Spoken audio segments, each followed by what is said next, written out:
The political party I chose for my political party report was the Republican Party. And I chose this party because, well, it's my party and I like it. So, for the background of the party, the chair of the party is Ronna McDaniel, and their U.S. House leader is Kevin McCarthy.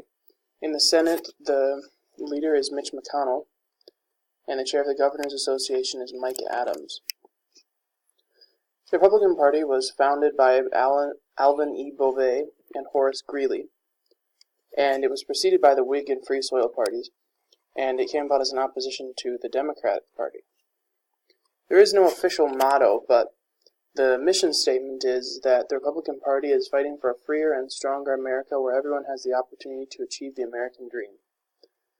As far as affiliates go, there are Republican parties in every state, like a Minnesota Republican Party and whatnot, and each of those have their own sub-affiliates in the state, but there aren't any affiliates that I know of other than each Republican Party in each state. For color, it's red, and now on to history. So, Alvin E. Beauvais and Horace Greeley led a meeting in Ripon, Wisconsin, and Republican was proposed as the name for the new party they wanted to form.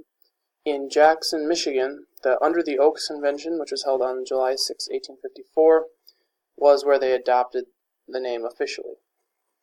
In the 20th century, we had McCarthyism for one of the most notable events, which was a bunch of communist hunting and yielded essentially nothing. And it was also opposed by Eisenhower, who had great success in the civil liberties era and was also a Republican. He also even sent in American troops to force integration in certain schools in the South. After this was the Reagan era, where we had a large return to conservatism in the Republican Party, and that's continued up until this day. But we really haven't had we didn't really have any great victories as far as policy goes in the 21st century. We did have, of course, the Reagan era, which bolstered the successes in that time period, but not really on policy did we win too much. As far as electoral history, Abraham Lincoln was the first Republican Party victory and cemented the party as the major anti-democrat and therefore anti-slavery party. Eisenhower was the first Republican elected since Herbert Hoover in 1928. And Reagan's victory marked the fall of communism and the growth of conservatism in the Republican Party and throughout the country even. So, as far as offices sought, there were two interesting elections I chose. The first one was the 1972 election, in which Nixon won every single state except for Massachusetts, and then he also lost in the District of Columbia. This was because of problems with his opponent, such as he lost his vice president halfway through, and among other things. And then the 2000 election was the second closest election in history, where George Bush beat Al Gore by only 5 electoral votes, and then he also lost the popular vote by only 0.5%, which led to a recount in Florida, but he was eventually given the win. In recent victories, they've increased their foothold in state legislatures across the country, and they also hold a historic 33 governorships, not 22. They also have control of both houses of Congress, and the Supreme Court sits a 4-4 split with a vote coming up on the 5th justice in favor of Republicans just here soon. As far as ideology and political positions, the Republican Party has pretty much since its inception been the party of lessened government regulation on businesses and the party of free trade. It's socially conservative with a strong emphasis on family values and then American exceptionalism as well.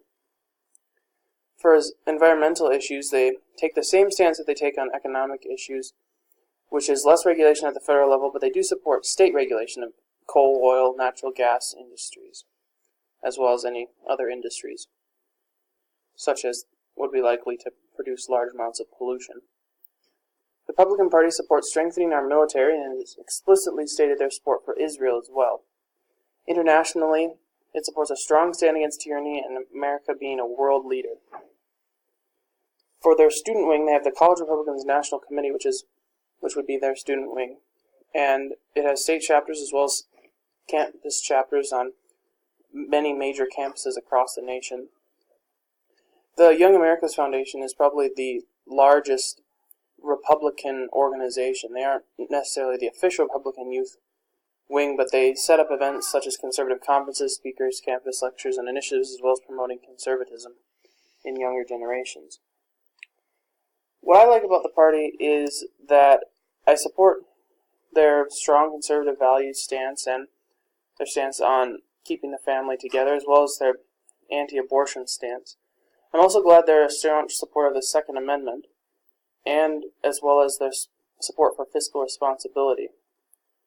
I don't like that they struggle to get their initiatives pushed through, because they're constantly trying to win the approval of the mainstream media, who have made clear that they dislike anyone on the right. What they could do to better their chances of winning is to stop trying to win the approval of people who don't like what they stand for, the media, and focus on why they're the better choice for Americans in general.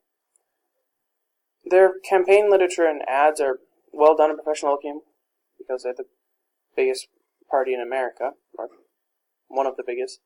They tend to have a just the facts style approach with the goal to show through data why their candidate is better, not because they're more likable as a person. The attack ads specifically focus on opponents who are corrupt and dishonest.